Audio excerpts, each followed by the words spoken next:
인도네시아가 한국에 싹싹 빌고 있습니다. 불과 며칠 전까지 한국이 배신했다며 여론전을 벌였던 인도네시아 정부. KF-21 주문량을 48대에서 16대로 줄이면서도 오히려 책임은 한국 탓으로 돌렸습니다. 자신들이 이 거래에서 우위에 있다고 확신했기 때문이죠. 하지만 인도네시아 정부의 착각은 단 하루 만에 산산조각 나버렸습니다. 한국은 발끈하지 않았고 48시간 안에 확정하지 않으면 안 팔겠다라며 인도네시아에게 최후 통첩을 보낸 겁니다. 더욱 놀라운 사실은 그 순간 전 세계가 KF-21을 사겠다며 한국에 줄을 서기 시작했다는 겁니다. 도대체 무슨 일이 벌어진 걸까요? 강하게 나오던 인도네시아가 갑자기 한국에 고개 숙인 이유. 지금 시작합니다. 구독과 좋아요로 대한민국을 응원해주세요. 4일 전 자카르타에서 이상한 일이 벌어졌습니다. 인도네시아가 48시간 안에 답을 달라는 통보를 받았어요. 보낸 쪽은 한국이었습니다. 공동개발 파트너한테 시한부 통보라니 도대체 무슨 일이 있었던 걸까요? 저는 그날 자카르타 국방부 회의실 밖에서 그 답을 찾으려 했습니다. 인도네시아 실무자들이 서류철을 안고 뛰어다녔어요. 복도에서 들리는 목소리는 높았지만 표정은 점점 굳어갔습니다. 뭔가 단단히 잘못되고 있었어요. 저는 대기 공간 구석 의자에 앉아 그 광경을 지켜봤습니다. 긴장감이 피부로 느껴졌어요. 저는 마이클 로웰, 미 국방부 인도태평양 항공전력 협력 조정 실무입니다. 동남아 군사협력 15년, 웬만한 협상장은 다 봐왔다고 자부했는데 그날 회의실 문이 열릴 때마다 제 확신은 조금씩 흔들렸습니다. 분명 인도네시아가 유리한 판이라고 생각했거든요. 공동개발국이라는 타이틀이 있었고 프랑스라는 대안도 있었으니까요. 인도네시아는 한국과 전투기를 함께 개발하는 공동개발국이었습니다. 원래 계획대로라면 최소 48대를 들여와 현지 생산까지 하겠다는 구상이었어요. 동남아에서 가장 먼저 차세대 전투기를 손에 쥐겠다는 야심이었죠. 그런데 분담금 문제가 계속 꼬이면서 인도네시아는 결국 블록이 16대 직수입 쪽으로 입장을 바꿨습니다. 48대에서 16대로 3분의 1 토막이었어요. 저는 그래도 인도네시아가 결국 원하는 걸 얻어낼 거라고 봤습니다. 공동개발국이라는 지위가 있었고 라팔이라는 대안카드도 있었으니까요. 프랑스가 밀어붙이는 라팔 60대, 구상은 81억 달러 규모였어요. 어마어마한 금액이었습니다. 인도네시아 입장에선 한국을 압박할 지렛대가 충분했어요. 협상 테이블에서 유리한 쪽은 당연히 인도네시아라고 생각했죠. 그런데 한국의 반응은 예상 밖이었어요. 축소안이 도착하자마자 한국은 생산 슬롯 재배치 검토에 들어갔습니다. 기다려달라는 말도 협상하자는 말도 없었어요. 그냥 일정표를 다시 짜기 시작한 겁니다. 저는 그 소식을 듣고 잠시 멈칫했습니다. 보통 이런 상황에선 붙잡으려 하거든요. 한국은 달랐어요. 회의실 안에서 아리아, 프라타마 조달국장의 목소리가 들렸습니다. 출입을 통제하라는 지시였어요. 날카로운 어조였습니다. 저는 대기 공간 구석에서 그 광경을 지켜봤어요. 아리아의 얼굴이 굳어 있었습니다. 공동개발국의 위험 같은 건 찾아볼 수 없었어요. 오히려 수세에 몰린 사람의 표정이었죠. 아리아가 부하 직원에게 뭔가 지시했습니다. 목소리가 낮았지만 긴박함이 느껴졌어요. 서류를 다시 정리하라는 것 같았습니다. 저는 그 모습을 보면서 생각했어요. 유리한 쪽이 저렇게 서두르는 법은 없는데 김성호 총괄이 보낸 통보 내용이 제 손에도 들어왔습니다. 48시간 안에 구매 형태를 확정하지 않으면 일정표를 다시 짠다. 단두 줄이었어요. 군더더기가 없었습니다. 저는 그 문장을 몇 번이나 다시 읽었어요. 협박이 아니라 사실 통보였죠. 감정이 실린 문장이 아니었습니다.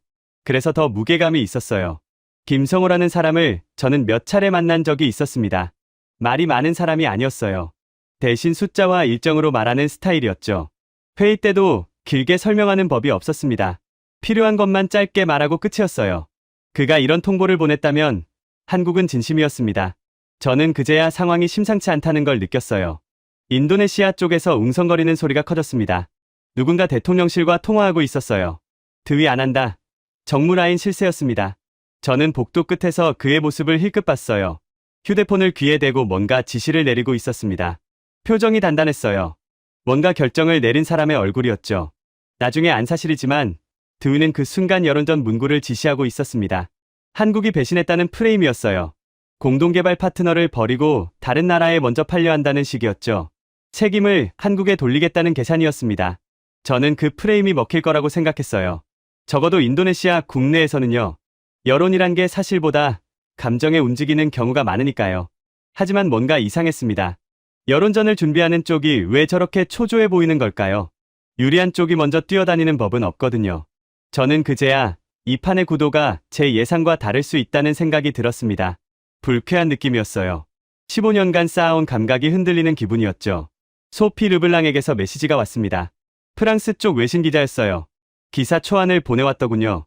제목은 인도네시아의 전투기 딜레마, 한국과 프랑스 사이에서. 저는 그 기사를 천천히 훑어봤습니다. 팩트는 맞았지만 결론이 모호했어요. 아직 판이 어떻게 돌아가는지 소피도 감을 못 잡고 있는 것 같았습니다. 소피의 기사는 인도네시아가 선택권을 쥐고 있다는 뉘앙스였어요. 저도 며칠 전까지는 그렇게 생각했습니다.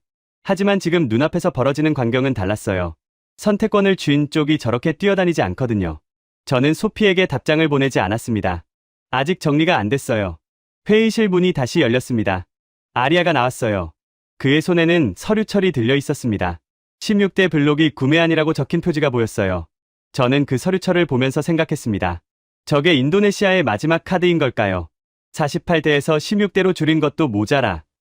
이제 그 16대마저 불확실해 보였습니다. 아리아가 제 쪽을 힐끗봤습니다. 눈이 마주쳤어요. 그는 아무 말 없이 고개를 돌렸습니다. 저는 그 짧은 순간에 뭔가를 읽었어요. 자신감이 아니었습니다. 오히려 계산하는 눈빛이었죠. 상황을 어떻게 풀어야 할지 고민하는 사람의 눈이었습니다. 저는 메모장을 꺼냈습니다. 그리고 한 문장을 적었어요. 인도네시아가 쩔쩔매는 이유는 한국이 느려서가 아니라 한국이 너무 빨라서다. 아직 확신은 없었습니다. 하지만 그날 복도에서 본 광경은 분명했어요. 뭔가 제가 놓치고 있는 게 있었습니다. 인도네시아 손에 쥔 카드는 라팔, 여론, 체면이었습니다. 한국이 쥔 카드는 시간표였어요. 저는 처음으로 이 싸움이 기술 자랑이 아니라는 걸 느꼈습니다. 누가 먼저 받느냐? 그게 전부였어요.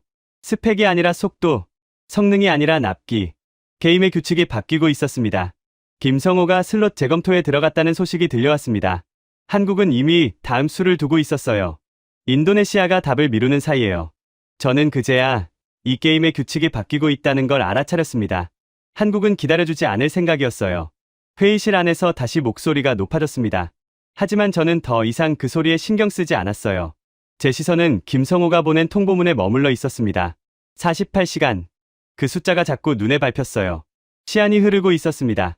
인도네시아의 시간이 줄어들고 있었어요. 회의가 시작되자마자 인도네시아 측은 강경하게 나왔습니다. 우리는 공동개발국이다. 아리아가 먼저 그 말을 꺼냈어요. 목소리에 힘이 들어가 있었습니다. 저는 회의실 한쪽에 앉아 그 광경을 지켜봤어요. 어제까지 복도에서 뛰어다니던 사람들이 맞나 싶을 정도였죠. 바구스 산토수 예산국장이 서류를 넘기며 말했습니다. 현금 흐름이 문제입니다. 지금 당장 결제를 밀어붙이기 어려워요. 16대도 부담이 큽니다. 저는 그 말을 들으며 고개를 끄덕였어요. 예산 문제라면 이해할 수 있었습니다. 하지만 바구스의 눈빛은 단순한 예산 걱정이 아니었어요. 시간을 벌려는 계산이 깔려 있었죠. 바구스는 결제를 보류하겠다고 했습니다. 조건을 더 검토해야 한다는 이유였어요. 저는 그 말을 들으며 불안해졌습니다. 한국이 48시간을 줬는데 인도네시아는 시간을 벌겠다고 하고 있었거든요. 양쪽의 시계가 다르게 돌아가고 있었어요. 드위 아난다가 회의실에 들어왔습니다. 대통령실 정무라인의 실세였죠. 그는 자리에 앉자마자 분위기를 장악했어요. 여론을 잡아야 합니다. 한국이 배신했다는 프레임으로 가야 해요. 드위의 목소리는 단호했습니다. 저는 그 말을 들으며 불쾌해졌어요. 배신이라니. 분담금을 제때 안 낸 쪽이 어딘데. 드위는 계속 밀어붙였습니다. 공동개발 파트너를 버리고 다른 나라에 먼저 판다. 이 프레임이면 국내 여론은 우리 편입니다. 한국을 압박할 수 있어요. 아리아가 고개를 끄덕였습니다. 저는 그 모습을 보며 생각했어요. 여론전으로 시간을 벌겠다는 건가? 위험한 도박이었습니다. 회의실 문이 열리고 장피에르 모로가 들어왔습니다. 프랑스 특사였어요. 그는 미소를 띠고 있었지만 눈빛은 날카로웠습니다. 라팔 패키지를 다시 검토해보시는 게 어떻겠습니까? 모로가 부드럽게 말했어요. 저는 경계심이 올라왔습니다. 프랑스가 움직이고 있었어요. 모로는 서류를 테이블 위에 펼쳤습니다. 라팔 42대에 추가 18대, 총 60대 구상이었어요. 81억 달러 규모였습니다. 차관 형태로 진행하면 부담이 줄어듭니다. 인도네시아에 유리한 조건이에요. 모로의 말에 바구스가 관심을 보였습니다. 저는 그 반응을 놓치지 않았어요. 프랑스는 인도네시아의 결정을 자기 쪽으로 묶어두려 했습니다. 한국과의 협상이 꼬이면 꼬일수록 라팔에 유리해지니까요. 모로는 그걸 알고 있었어요. 저는 그의 미소가 불편했습니다. 계산이 너무 뻔히 보였거든요. 회의가 잠시 쉬는 동안 복도에서 이상한 소식이 들려왔습니다. 필리핀이 움직이고 있다는 거였어요.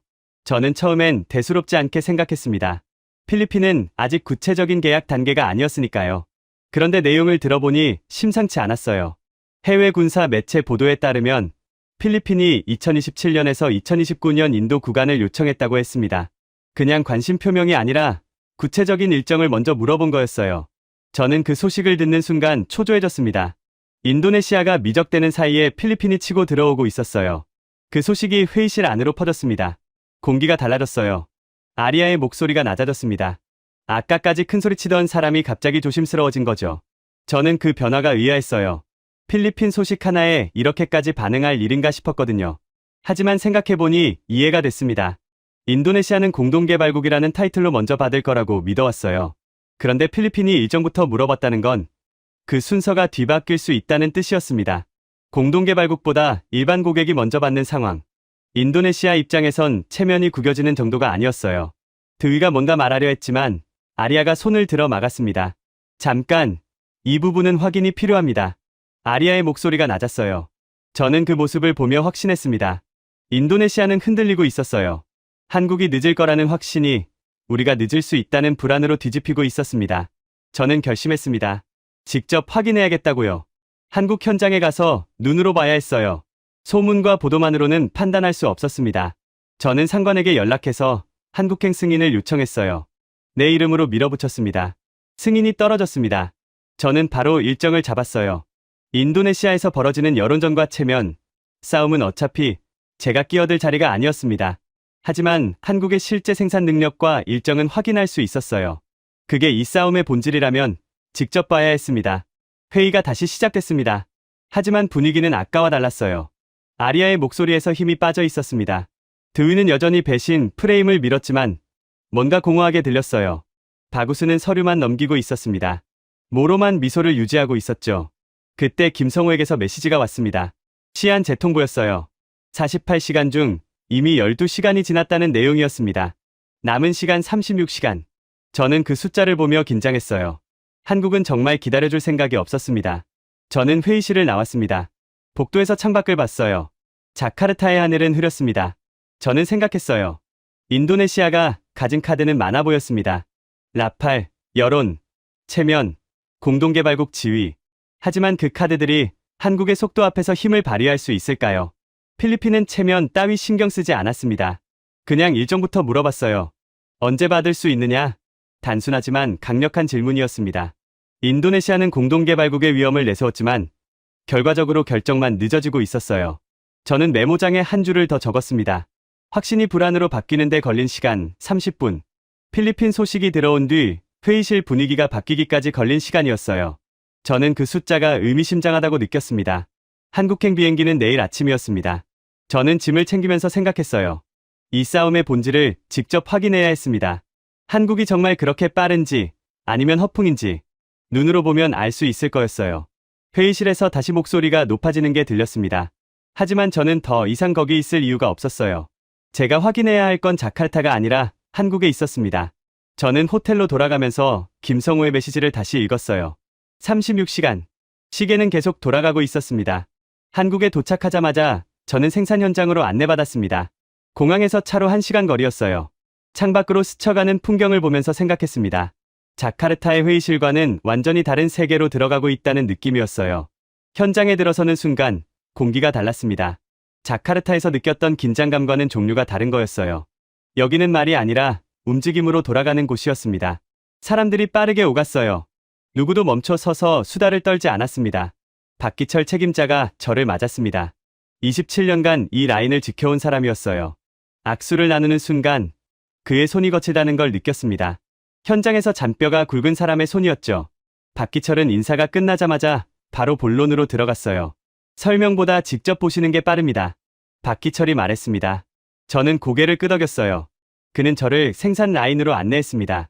걸으면서 이것저것 설명할 줄 알았는데 그냥 묵묵히 걸었어요. 말보다 눈으로 보라는 뜻 같았습니다. 라인이 돌아가고 있었습니다. 저는 그 광경을 보며 혼란스러웠어요. 자카르타에서는 다들 한국이 아직 멀었다고 했거든요. 블록이는 미완성이고 양산은 더 걸릴 거라고요. 그런데 눈앞에서 벌어지는 건 전혀 다른 이야기였습니다. 박기철이 사무실로 저를 데려갔습니다. 테이블 위에 서류가 펼쳐져 있었어요. 일정표와 공정표였습니다. 그는 그 서류를 제 앞으로 밀었어요. 오늘 뭐가 끝났고 내일 뭐가 시작되는지 보시면 됩니다. 박기철의 목소리는 담담했습니다. 저는 그 서류를 들여다봤어요. 숫자와 날짜가 빼곡했습니다. 각 공정마다 완료일이 적혀 있었고 다음 공정 시작일이 바로 이어졌어요. 빈틈이 없었습니다. 저는 그제야 이해하기 시작했어요. 한국이 말하는 속도가 뭔지. 연간 20대 이상 생산이 가능합니다. 박기철이 말했어요. 해외 평가에서도 그렇게 나왔고 실제로도 그렇습니다. 저는 그 숫자를 메모했습니다. 연간 20대, 인도네시아가 요청한 16대는 1년 안에 끝날 수 있는 물량이었어요. 김성호 총괄이 사무실로 들어왔습니다. 그는 제게 가볍게 인사하고 박기철 옆에 앉았어요.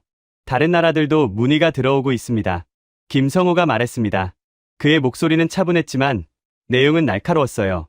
김성호가 서류 하나를 꺼냈습니다. 문의 목록이었어요.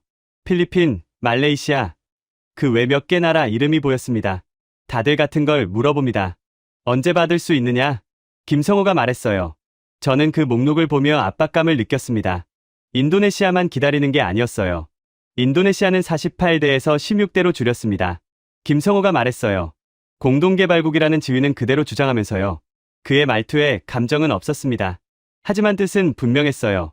한국 입장에서 인도네시아는 더 이상 특별한 파트너가 아니었습니다. 저는 그제야 깨달았어요. 인도네시아의 문제는 돈이 아니었습니다.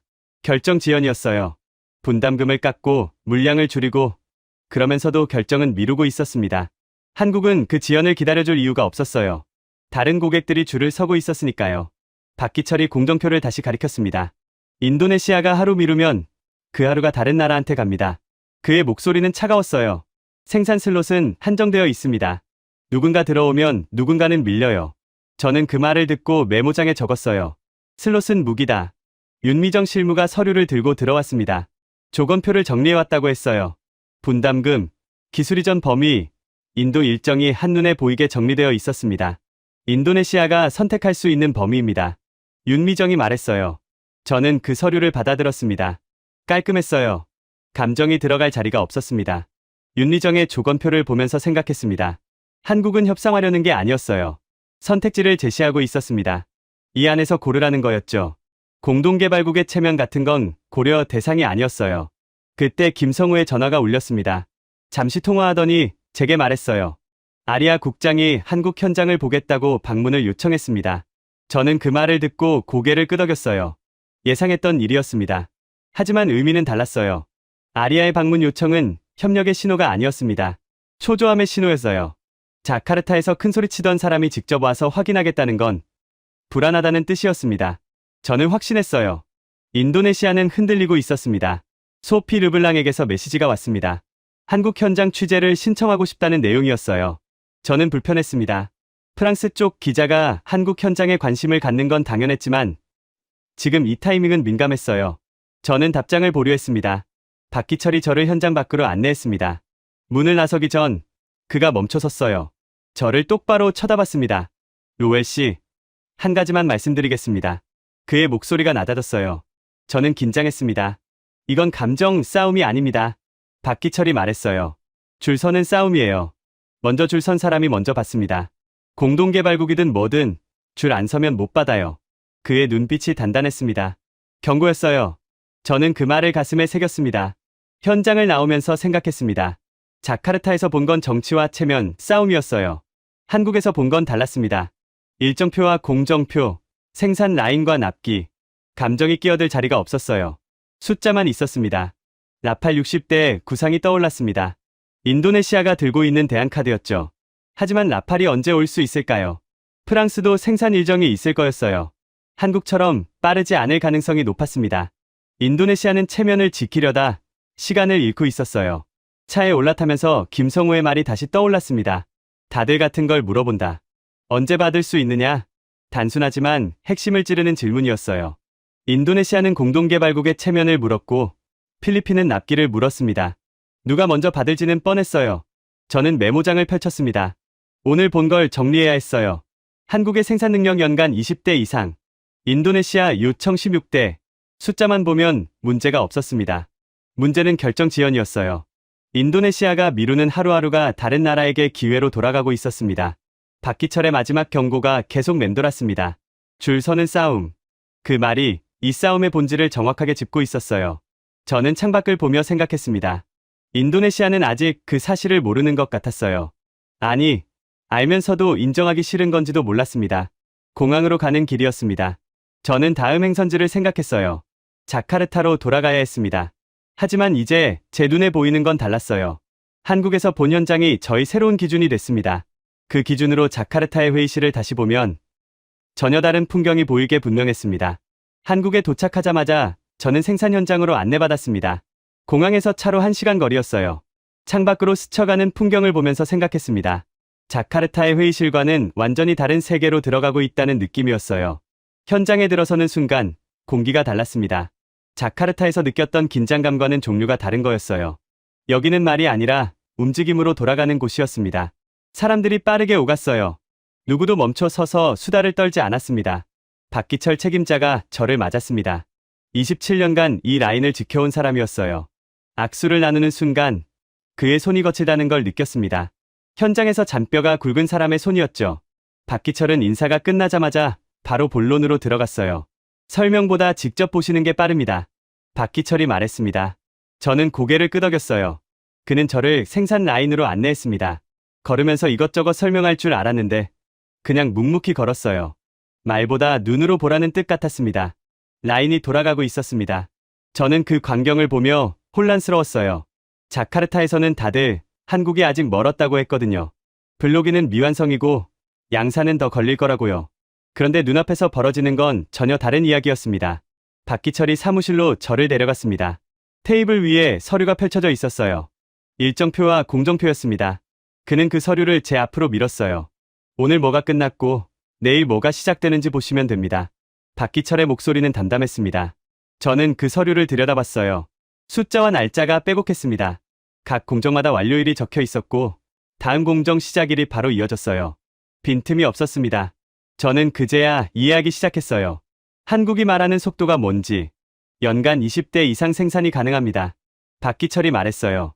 해외 평가에서도 그렇게 나왔고 실제로도 그렇습니다. 저는 그 숫자를 메모했습니다. 연간 20대, 인도네시아가 요청한 16대는 1년 안에 끝날 수 있는 물량이었어요. 김성호 총괄이 사무실로 들어왔습니다. 그는 제게 가볍게 인사하고 박기철 옆에 앉았어요. 다른 나라들도 문의가 들어오고 있습니다. 김성호가 말했습니다. 그의 목소리는 차분했지만 내용은 날카로웠어요. 김성호가 서류 하나를 꺼냈습니다. 문의 목록이었어요. 필리핀, 말레이시아, 그 외 몇 개 나라 이름이 보였습니다. 다들 같은 걸 물어봅니다. 언제 받을 수 있느냐? 김성호가 말했어요. 저는 그 목록을 보며 압박감을 느꼈습니다. 인도네시아만 기다리는 게 아니었어요. 인도네시아는 48대에서 16대로 줄였습니다. 김성호가 말했어요. 공동개발국이라는 지위는 그대로 주장하면서요. 그의 말투에 감정은 없었습니다. 하지만 뜻은 분명했어요. 한국 입장에서 인도네시아는 더 이상 특별한 파트너가 아니었습니다. 저는 그제야 깨달았어요. 인도네시아의 문제는 돈이 아니었습니다. 결정 지연이었어요. 분담금을 깎고 물량을 줄이고 그러면서도 결정은 미루고 있었습니다. 한국은 그 지연을 기다려줄 이유가 없었어요. 다른 고객들이 줄을 서고 있었으니까요. 박기철이 공정표를 다시 가리켰습니다. 인도네시아가 하루 미루면 그 하루가 다른 나라한테 갑니다. 그의 목소리는 차가웠어요. 생산 슬롯은 한정되어 있습니다. 누군가 들어오면 누군가는 밀려요. 저는 그 말을 듣고 메모장에 적었어요. 슬롯은 무기다. 윤미정 실무가 서류를 들고 들어왔습니다. 조건표를 정리해왔다고 했어요. 분담금, 기술이전 범위, 인도 일정이 한눈에 보이게 정리되어 있었습니다. 인도네시아가 선택할 수 있는 범위입니다. 윤미정이 말했어요. 저는 그 서류를 받아들었습니다. 깔끔했어요. 감정이 들어갈 자리가 없었습니다. 윤미정의 조건표를 보면서 생각했습니다. 한국은 협상하려는 게 아니었어요. 선택지를 제시하고 있었습니다. 이 안에서 고르라는 거였죠. 공동개발국의 체면 같은 건 고려 대상이 아니었어요. 그때 김성우의 전화가 울렸습니다. 잠시 통화하더니 제게 말했어요. 아리아 국장이 한국 현장을 보겠다고 방문을 요청했습니다. 저는 그 말을 듣고 고개를 끄덕였어요. 예상했던 일이었습니다. 하지만 의미는 달랐어요. 아리아의 방문 요청은 협력의 신호가 아니었습니다. 초조함의 신호였어요. 자카르타에서 큰 소리치던 사람이 직접 와서 확인하겠다는 건 불안하다는 뜻이었습니다. 저는 확신했어요. 인도네시아는 흔들리고 있었습니다. 소피 르블랑에게서 메시지가 왔습니다. 한국 현장 취재를 신청하고 싶다는 내용이었어요. 저는 불편했습니다. 프랑스 쪽 기자가 한국 현장에 관심을 갖는 건 당연했지만 지금 이 타이밍은 민감했어요. 저는 답장을 보류했습니다. 박기철이 저를 현장 밖으로 안내했습니다. 문을 나서기 전 그가 멈춰섰어요. 저를 똑바로 쳐다봤습니다. 로엘 씨, 한 가지만 말씀드리겠습니다. 그의 목소리가 낮아졌어요. 저는 긴장했습니다. 이건 감정 싸움이 아닙니다. 박기철이 말했어요. 줄 서는 싸움이에요. 먼저 줄 선 사람이 먼저 받습니다. 공동개발국이든 뭐든 줄 안 서면 못 받아요. 그의 눈빛이 단단했습니다. 경고였어요. 저는 그 말을 가슴에 새겼습니다. 현장을 나오면서 생각했습니다. 자카르타에서 본 건 정치와 체면 싸움이었어요. 한국에서 본 건 달랐습니다. 일정표와 공정표, 생산 라인과 납기, 감정이 끼어들 자리가 없었어요. 숫자만 있었습니다. 라팔 60대의 구상이 떠올랐습니다. 인도네시아가 들고 있는 대안카드였죠. 하지만 라팔이 언제 올 수 있을까요? 프랑스도 생산 일정이 있을 거였어요. 한국처럼 빠르지 않을 가능성이 높았습니다. 인도네시아는 체면을 지키려다 시간을 잃고 있었어요. 차에 올라타면서 김성우의 말이 다시 떠올랐습니다. 다들 같은 걸 물어본다. 언제 받을 수 있느냐? 단순하지만 핵심을 찌르는 질문이었어요. 인도네시아는 공동개발국의 체면을 물었고 필리핀은 납기를 물었습니다. 누가 먼저 받을지는 뻔했어요. 저는 메모장을 펼쳤습니다. 오늘 본 걸 정리해야 했어요. 한국의 생산 능력 연간 20대 이상, 인도네시아 요청 16대, 숫자만 보면 문제가 없었습니다. 문제는 결정 지연이었어요. 인도네시아가 미루는 하루하루가 다른 나라에게 기회로 돌아가고 있었습니다. 박기철의 마지막 경고가 계속 맴돌았습니다. 줄 서는 싸움. 그 말이 이 싸움의 본질을 정확하게 짚고 있었어요. 저는 창밖을 보며 생각했습니다. 인도네시아는 아직 그 사실을 모르는 것 같았어요. 아니, 알면서도 인정하기 싫은 건지도 몰랐습니다. 공항으로 가는 길이었습니다. 저는 다음 행선지를 생각했어요. 자카르타로 돌아가야 했습니다. 하지만 이제 제 눈에 보이는 건 달랐어요. 한국에서 본 현장이 저희 새로운 기준이 됐습니다. 그 기준으로 자카르타의 회의실을 다시 보면 전혀 다른 풍경이 보이게 분명했습니다. 자카르타로 돌아온 다음 날 회의가 다시 열렸습니다. 인도네시아 측에서 먼저 말문을 열었어요. 블로기는 아직 멀었습니다. 성능이 검증되지 않았어요. 아리아가 서류를 넘기며 말했습니다. 저는 그 말을 들으며 긴장했어요. 한국 현장에서 본 것과 완전히 다른 이야기였거든요. 인도네시아 측 실무자가 자료를 돌렸습니다. 블로기의 미완성 항목들을 정리한 문서였어요. 공대공 능력 미검증, 공대지 확장 미확정. 목록이 길었습니다. 저는 그 자료를 훑어보며 생각했어요. 이게 사실일까요? 제가 본 한국 현장과 너무 달랐습니다. 한국이 약속한 성능이 나올지 의문입니다. 아리아가 말했어요. 지금 계약하면 미완성품을 사는 겁니다. 기다리는 게 맞아요. 그의 목소리에는 확신이 담겨 있었습니다. 하지만 저는 의아했어요. 어제까지 초조해하던 사람이 갑자기 여유를 부리고 있었거든요. 박기철이 보여준 공정표가 떠올랐습니다. 거기엔 블로기의 진행 상황이 날짜별로 적혀 있었어요. 공대공 시험 일정, 공대지 확장 계획, 전부 일정표 안에서 굴러가고 있었습니다. 한국은 설명서, 속 성능을 약속한 게 아니었어요.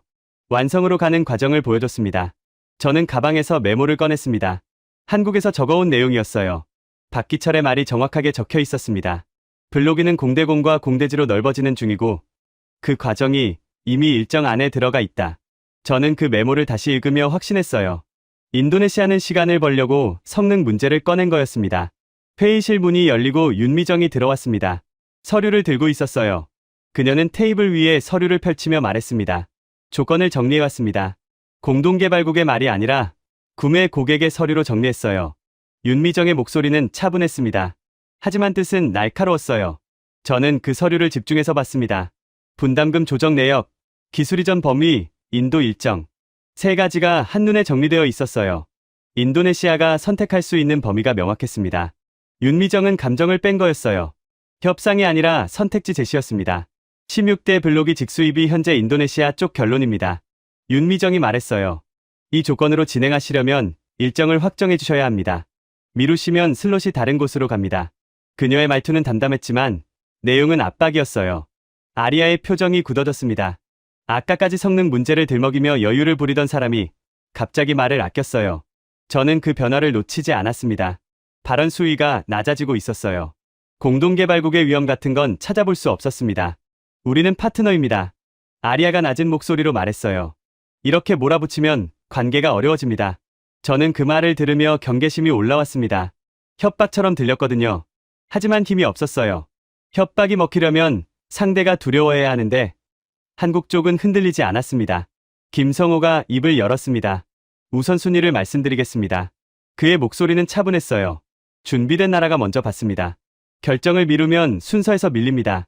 공동개발국이라는 지위는 우선순위에 영향을 주지 않습니다. 저는 그 말을 들으며 압박감을 느꼈어요. 한국은 정말 단호했습니다. 인도네시아 쪽에서 웅성거리는 소리가 났습니다. 실무자들끼리 뭔가 속삭이고 있었어요. 저는 그 모습을 보며 생각했습니다. 인도네시아가 한국을 압박할수록 한국은 더 빨리 다른 고객에게 갈 수 있었어요. 압박이 역효과를 내고 있었습니다. 그때 제 휴대폰이 울렸습니다. 장피에르 모로에게서 온 메시지였어요. 라팔 패키지를 다시 검토하라는 권유였습니다. 저는 불쾌해졌어요. 프랑스는 이 혼란을 틈타 자기 물건을 밀어넣으려 하고 있었습니다.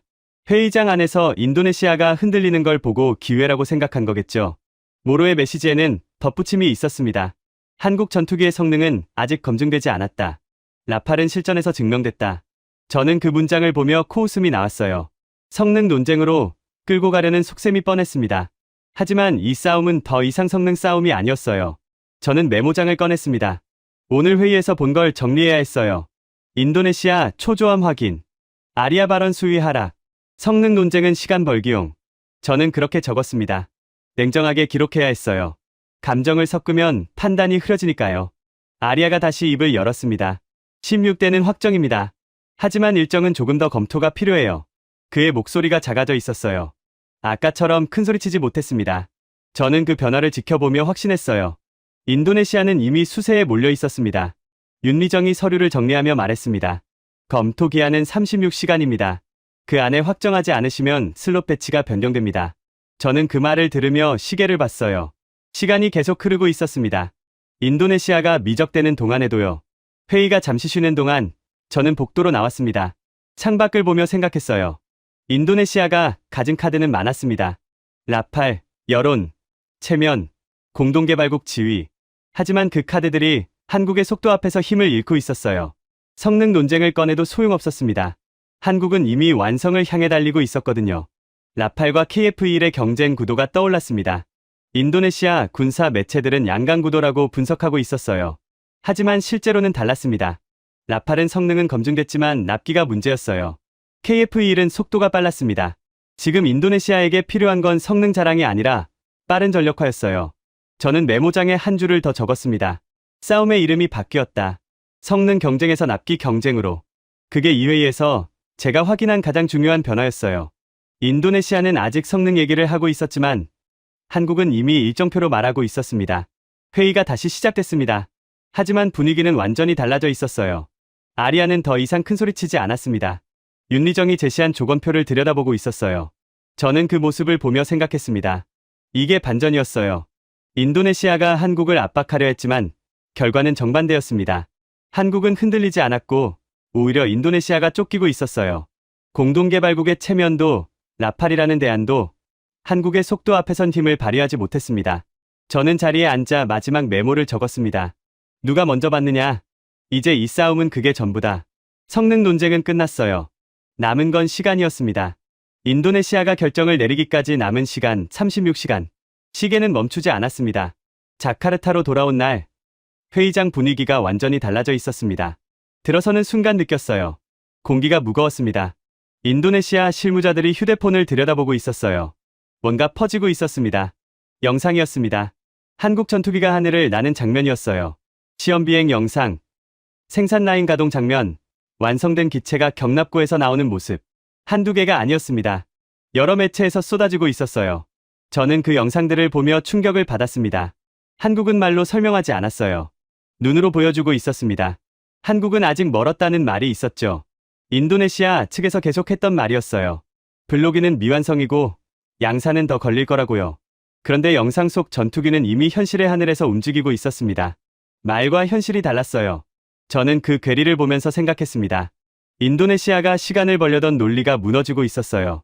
회의장 한쪽에서 소피 르블랑이 노트북을 펴고 있었습니다.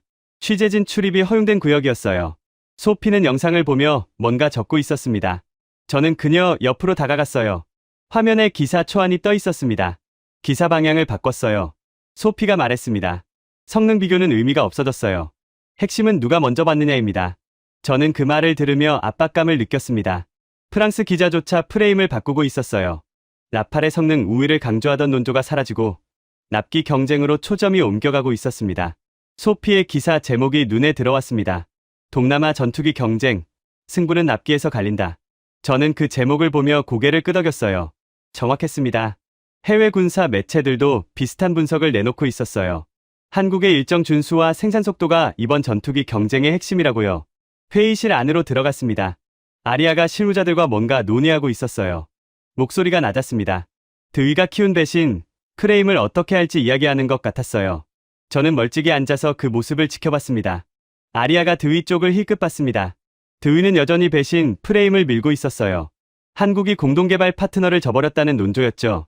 하지만 역설적으로 그 프레임이 인도네시아의 초조함만 키우고 있었습니다. 한국이 배신했다는 말이 퍼질수록 필리핀이 먼저 받을 수 있다는 공포도 함께 커졌거든요. 아리아가 내부 결제를 독촉하는 소리가 들렸습니다. 지금 확정하지 않으면 늦습니다. 영상 보셨잖아요. 그의 목소리에 긴박함이 묻어 있었어요. 저는 그 변화를 주의 깊게 봤습니다. 며칠 전만 해도 큰 소리치던 사람이 이제는 내부를 설득하느라 애쓰고 있었습니다. 회의실 문이 열리고 낯선 얼굴이 들어왔습니다. 라몬델로 사리오, 필리핀 조달 실무였어요. 저는 그를 처음 봤습니다. 하지만 이름은 들어본 적이 있었어요. 필리핀이 한국과 FAOCPH 12대 추가 계약을 체결할 때 실무를 맡았던 사람이었습니다. 7억 달러 규모였죠. 라몬은 자리에 앉자마자 본론으로 들어갔습니다. 인도 일정을 확인하러 왔습니다. 2027년에서 2029년 구간 가능한지 알고 싶어요. 그의 목소리는 차분했지만 뜻은 날카로웠어요. 인도네시아가 미적되는 사이에 자리를 차지하겠다는 태도가 분명했습니다. 저는 초조해졌습니다. 필리핀은 체면 따위 신경 쓰지 않았어요. 그냥 일정부터 물어봤습니다. 인도네시아는 공동개발국의 위험을 내세웠지만 필리핀은 실용적으로 움직이고 있었어요. 누가 먼저 받을지는 점점 뻔해지고 있었습니다.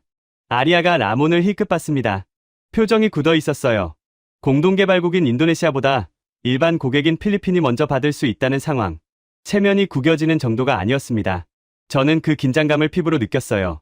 드위가 프레임을 수습하려 했습니다. 언론 대응을 조정해야 합니다. 배신 프레임은 역효과가 나고 있어요. 저는 그 말을 들으며 냉소가 나왔어요. 이제야 깨달은 거였습니다. 배신 프레임으로 한국을 압박하려 했지만 결과적으로 인도네시아의 초조함만 드러났어요. 바구스가 입을 열었습니다. 예산 구조를 다시 봐야 합니다. 승인 조건을 재검토하겠어요.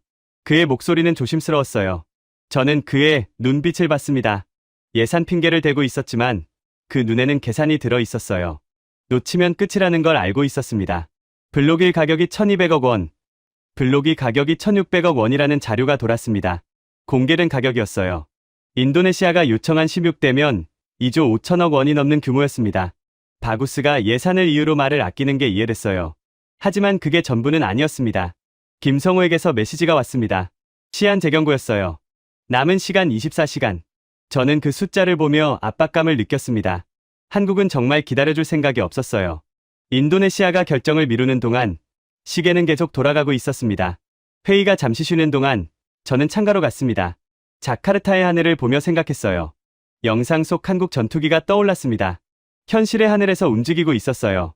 말이 아니라 눈으로 보여주고 있었습니다. 그게 인도네시아를 흔든 거였어요. 라몬이 제 옆으로 왔습니다. 로웰 씨, 솔직히 말씀드릴게요. 그가 낮은 목소리로 말했어요. 필리핀은 기다릴 여유가 없습니다. 남중국해 상황 아시잖아요. 빨리 전력화해야 해요. 저는 고개를 끄덕였습니다. 필리핀의 절박함이 느껴졌어요. 인도네시아가 미적되면 우리가 먼저 받습니다. 라몬이 덧붙였어요. 공동개발국이든 뭐든 줄 안 서면 못 받아요. 저는 그 말을 들으며 박기철의 경고가 떠올랐습니다. 똑같은 말이었어요. 줄 서는 싸움. 한국도 필리핀도 같은 걸 보고 있었습니다. 회의가 다시 시작됐습니다. 인도네시아 실무자들의 표정은 분명했어요. 한국을 비난하는 입은 살아 있었지만 한국을 놓칠까 두려워하는 손이 더 빨랐습니다. 서류를 넘기는 손, 계산기를 두드리는 손, 휴대폰을 확인하는 손, 전부 초조함이 묻어 있었어요. 저는 처음으로 확신했습니다. 인도네시아가 한국 때문에 쩔쩔매는 이유는 감정이 아니었어요. 한국의 속도가 눈으로 보였기 때문이었습니다. 영상 속 전투기, 생산 라인, 공정표, 전부 현실이었어요. 말로 부정할 수 없는 현실이었습니다. 김성호가 회의실에 들어왔습니다. 그는 조용히 자리에 앉았어요. 최종 확인드립니다. 24시간 안에 확정하지 않으시면 슬롯 배치가 변경됩니다. 그의 목소리는 담담했습니다.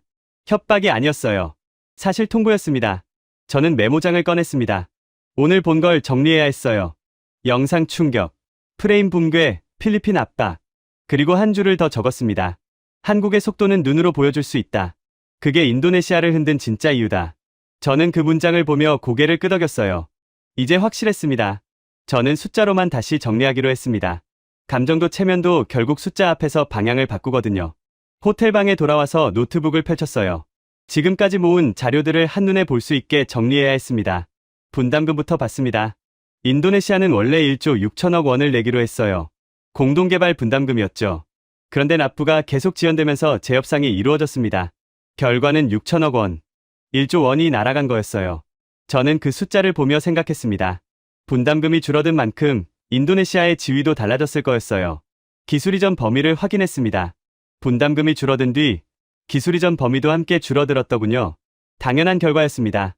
돈을 덜 내면 받는 것도 줄어드는 거니까요. 인도네시아는 공동개발국이라는 타이틀을 유지했지만 실질적인 내용은 달라졌어요. 사실상 구매 고객에 가까워진 거였죠. 라팔 계약 규모도 정리했습니다. 81억 달러. 어마어마한 금액이었어요.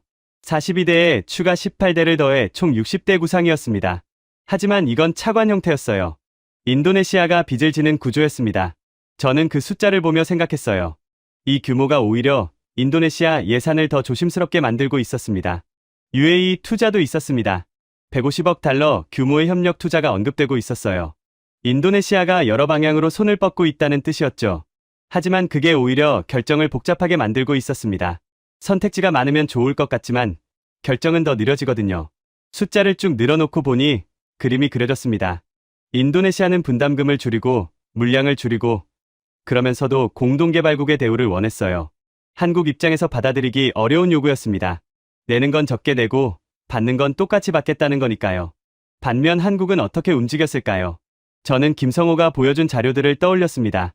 한국은 선물처럼 기술을 주는 게 아니었어요. 일정과 이행에 맞춰 협력 범위를 정리하고 있었습니다. 분담금을 제때 내면 그에 맞는 기술 이전을 받고 안 내면 안 받는 거였어요. 단순하지만 명확한 원칙이었습니다. 여기서 반전이 완성됐습니다. 저는 노트북 화면을 보며 문장을 정리했어요. 한국이 인도네시아를 배신했다가 아니라 인도네시아가 결정을 미뤄 스스로 밀렸다가 진실에 가까웠습니다. 드위가 만든 배신 프레임은 사실과 달랐어요.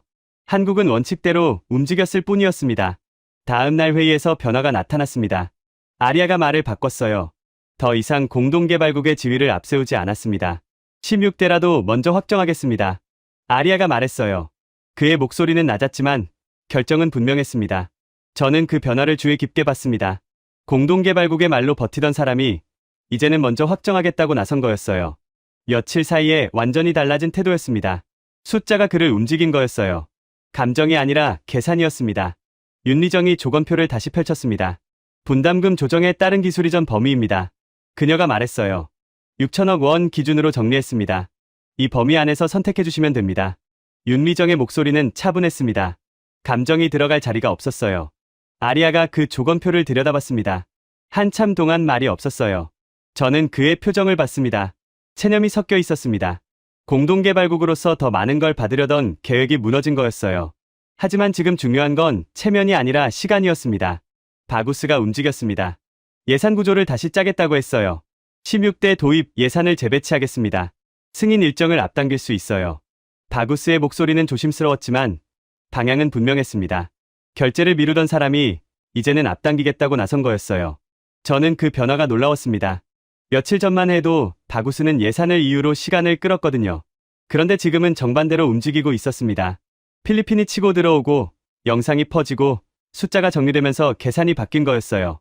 놓치면 끝이라는 걸 깨달은 거죠. 드위는 프레임을 바꾸려 했습니다. 언론 대응 방향을 조정합니다. 배신 프레임은 더 이상 쓰지 않겠어요. 저는 그 말을 들으며 냉소가 나왔습니다. 이미 늦었어요. 배신 프레임은 며칠 동안 퍼즐대로 퍼졌고 역효과만 남겼습니다. 인도네시아의 초조함만 드러났거든요. 드위가 프레임을 철회해도 이미 퍼진 말은 주워 담을 수 없었습니다.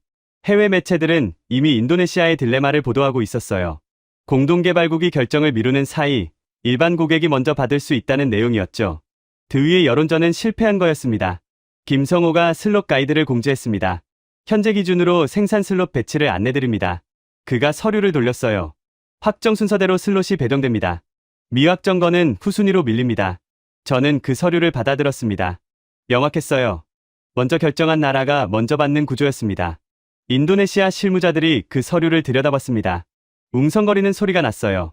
필리핀이 2027년에서 2029년 구간을 요청했다는 게 그 서류에도 적혀 있었습니다. 인도네시아가 미적되면 그 구간을 필리핀이 가져갈 수 있다는 뜻이었어요. 장피에르 모로에게서 메시지가 왔습니다. 라팔 경쟁 견제 내용이었어요. 한국 전투기의 납기가 빨라도 성능은 라팔이 검증됐습니다. 장기적으로 보면 라팔이 유리해요. 저는 그 메시지를 보며 불쾌해졌습니다. 프랑스는 끝까지 포기하지 않고 있었어요. 하지만 이미 싸움의 축이 바뀌었습니다. 성능이 아니라 납기였어요. 회의가 끝난 뒤 저는 호텔로 돌아왔습니다. 노트북을 열고 보고서를 쓰기 시작했어요. 오늘 본 걸 정리해야 했습니다. 아리아의 태도 변화, 바구스의 예산 재배치, 드위의 프레임 철회, 전부 숫자가 만든 결과였어요. 저는 보고서에 한 문장을 적었습니다. 한국의 속도는 기술이 아니라 권력이다. 그게 오늘 제가 확인한 결론이었어요. 생산 슬롯을 쥔 쪽이 협상력을 갖는 거였습니다. 인도네시아가 가진 카드들, 라팔, 여론, 체면, 공동개발국 지위, 전부 그 권력 앞에서 힘을 잃었어요. 창밖으로 자카르타의 야경이 보였습니다. 저는 그 풍경을 보며 생각했어요. 인도네시아는 결국 움직이기 시작했습니다. 늦었지만 방향은 잡은 거였어요. 하지만 이미 잃은 시간은 돌아오지 않았습니다. 필리핀은 그 사이에 한 발 앞서 있었어요. 내일 다시 회의가 열릴 예정이었습니다.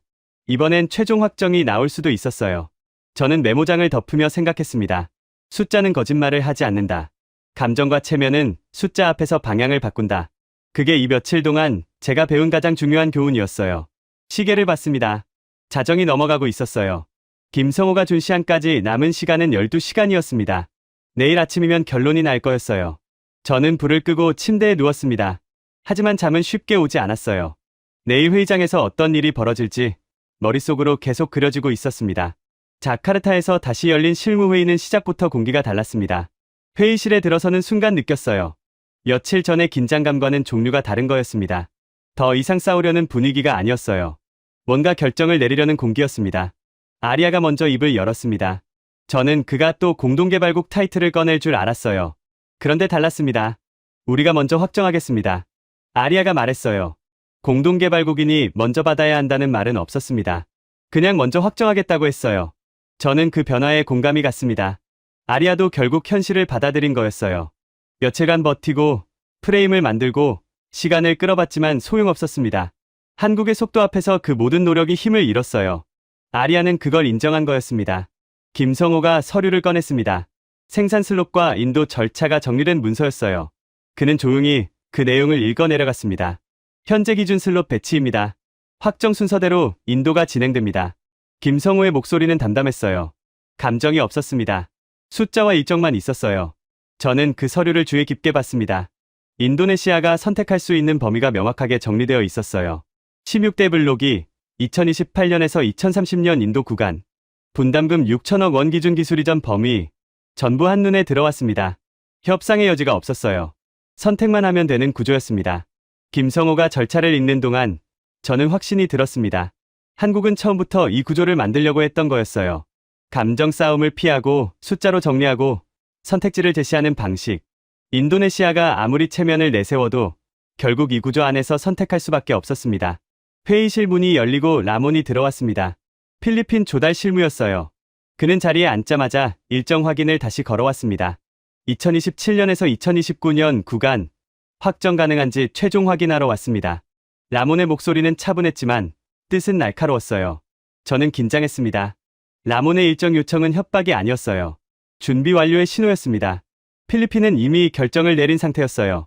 예산도 확보하고 일정도 잡고 지금은 확정만 기다리고 있었습니다. 인도네시아가 미적대는 동안 필리핀은 한 발 앞서 있었어요. 아리아가 라몬을 힐끗봤습니다. 표정이 복잡했어요. 공동개발국인 자신들보다 일반 고객인 필리핀이 먼저 움직이고 있다는 사실. 체면이 구겨지는 정도가 아니었습니다. 하지만 아리아는 더 이상 그 체면에 매달리지 않았어요. 현실을 받아들인 거였습니다.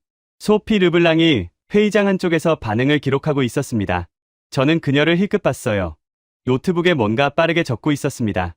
취재진의 질문도 바뀌고 있었어요. 회의장 밖에서 들리는 소리가 달랐습니다.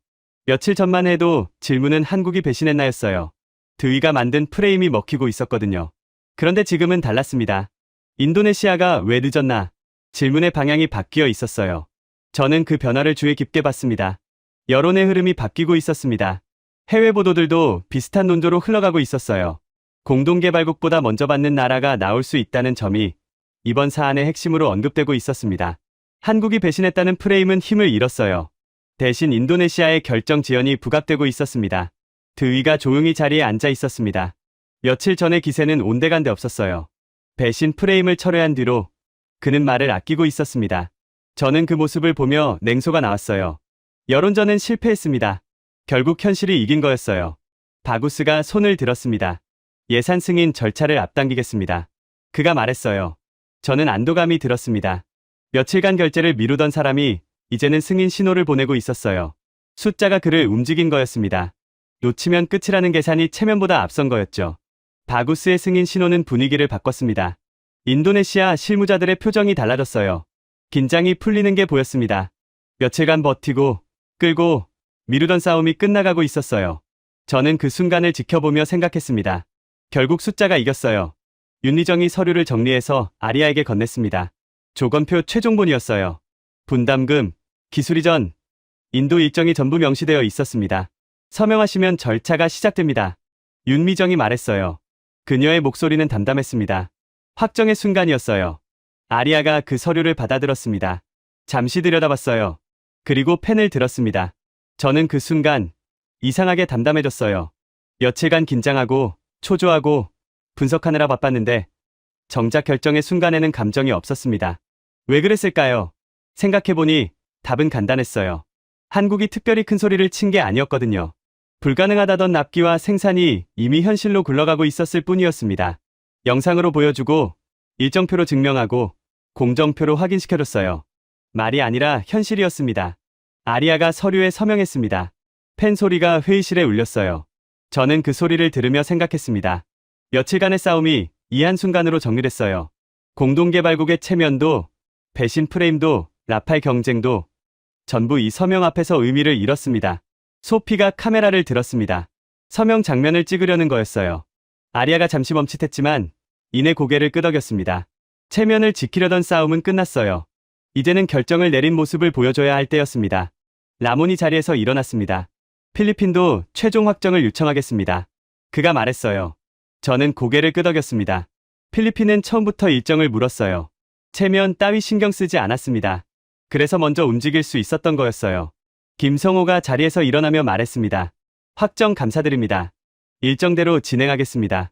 그의 목소리는 여전히 담담했어요. 승리를 자축하는 느낌은 없었습니다. 그냥 다음 단계로 넘어가는 거였어요. 한국은 처음부터 끝까지 감정을 섞지 않았습니다. 회의가 끝났습니다. 사람들이 하나둘 자리에서 일어났어요. 저는 잠시 앉아 있었습니다. 며칠간 본 것들을 정리해야 했어요.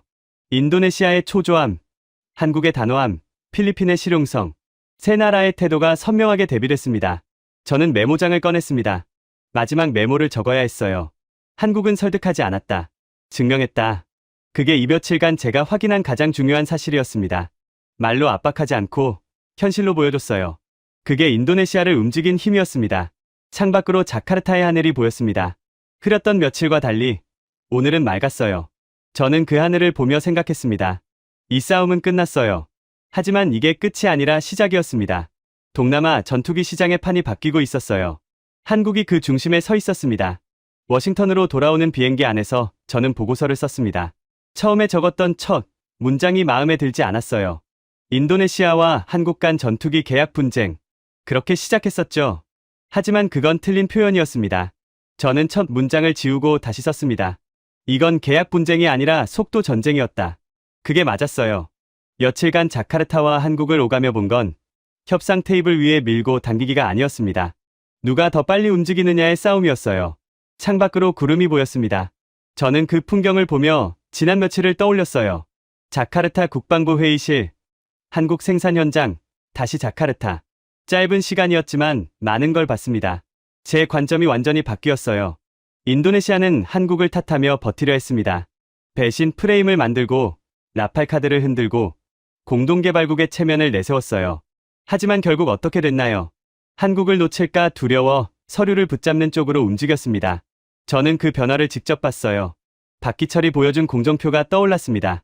한국 생산 현장에서 본 그 서류였어요. 날짜별로 빼곡하게 적힌 일정들. 오늘 뭐가 끝나고 내일 뭐가 시작되는지 빈틈이 없었습니다. 한국은 누군가를 설득하려 애쓰지 않았어요. 그저 멈추지 않고 만들어냈습니다. 박기철의 말이 다시 귓가에 맴돌았어요. 이건 감정 싸움이 아니라 줄 서는 싸움이다. 그 말이 이 전체 상황을 가장 정확하게 요약하고 있었습니다. 저는 그 문장을 보고서에 인용했어요.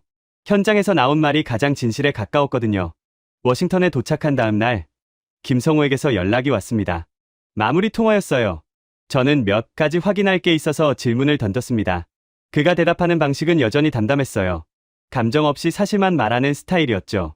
인도네시아, 건은 일정대로 진행됩니다. 김성호가 말했어요. 16대 블록이 2028년에서 2030년 인도 확정됐습니다. 저는 고개를 끄덕였어요.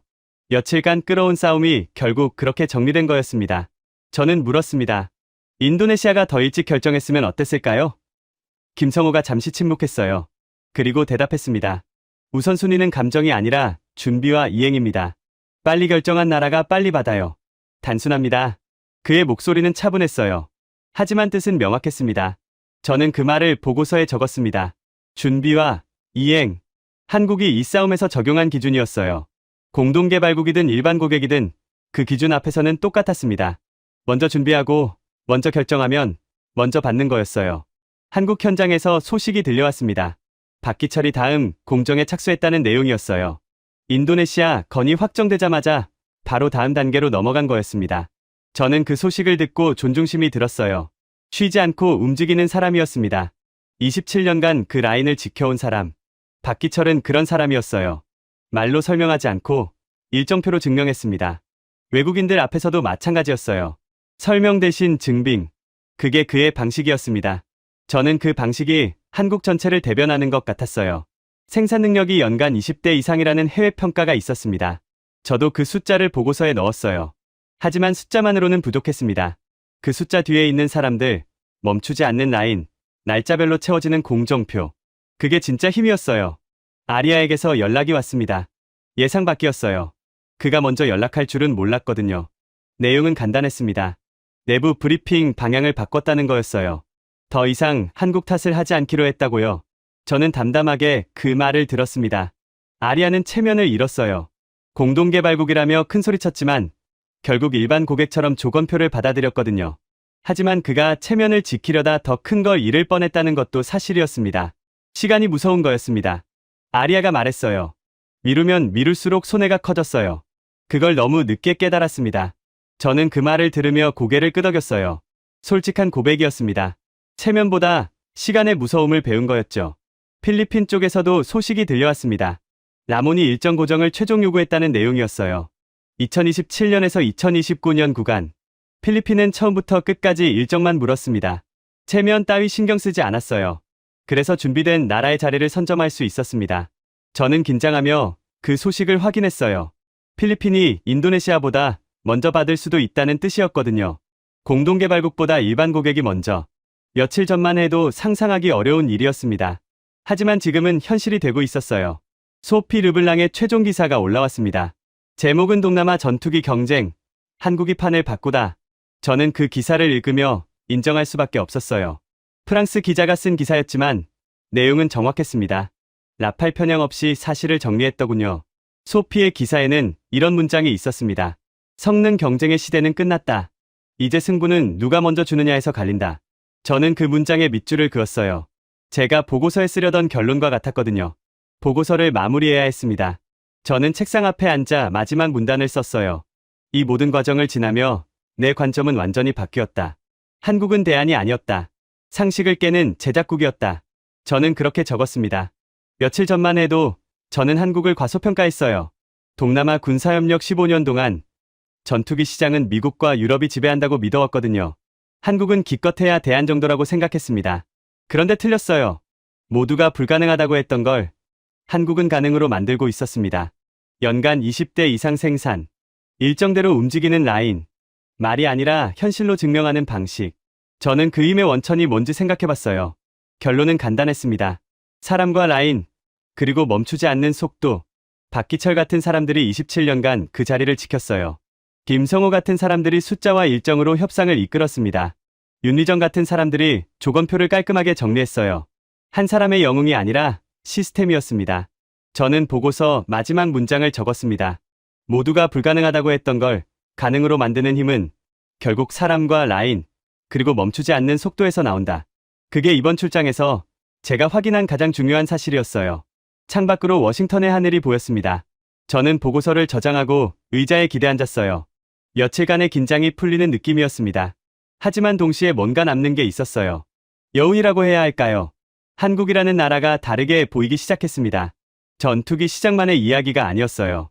불가능을 가능으로 바꾸는 힘, 말이 아니라 현실로 증명하는 방식. 저는 그게 한국이라는 나라의 본질인 것 같았어요. 15년간 이 분야에서 일하면서 많은 나라들을 봤습니다. 하지만 한국처럼 움직이는 나라는 처음이었어요. 저는 그 사실을 조용히 인정했습니다. 그리고 보고서 파일을 닫았어요. 이번 이야기는 여기서 끝이었습니다. 하지만 한국의 이야기는 이제 시작인 것 같았어요. 오늘 이야기 어떠셨나요? 저는 아리아가 펜을 드는 장면에서 목이 메었습니다. 며칠 동안 큰 소리 치고 프레임 만들고 시간 끌던 사람이었잖아요. 그런데 결국 서류 앞에 앉았어요. 한국이 보여준 공정표, 일정표, 생산 라인, 그 현실 앞에서 고개를 숙인 거였습니다. 말이 아니라 증명으로 이긴 거예요. 저는 그 장면이 자꾸 떠오릅니다. 박기철 책임자가 했던 말도 잊히지 않아요. 이건 감정 싸움이 아니라 줄 서는 싸움이다. 27년간 라인을 지킨 사람의 말이었습니다. 거친 손으로 공정표를 짚으며 담담하게 진실을 말해줬어요. 저는 그 손이 자꾸 생각납니다. 선생님들, 저는 젊은 세대로서 솔직히 고백드려야 할 게 있어요. 이런 이야기를 전하면서도 저는 그 무게를 다 알지 못합니다. 말로는 쉽게 하지만 그 현장에서 땀 흘린 건 제가 아니거든요. 선생님들 세대가 만들어낸 거예요. 독일 탄광에서 석탄 먼지 마시며 일하셨던 분들, 중동 사막에서 50도 넘는 열기 속에 철근 묶으셨던 분들, 구로공단에서 새벽까지 재봉틀 돌리셨던 분들, 그분들이 벌어온 돈으로 공장 짓고 기술 개발하고 지금의 한국을 만든 거잖아요. 이 전투기를 만드는 나라가 됐어요.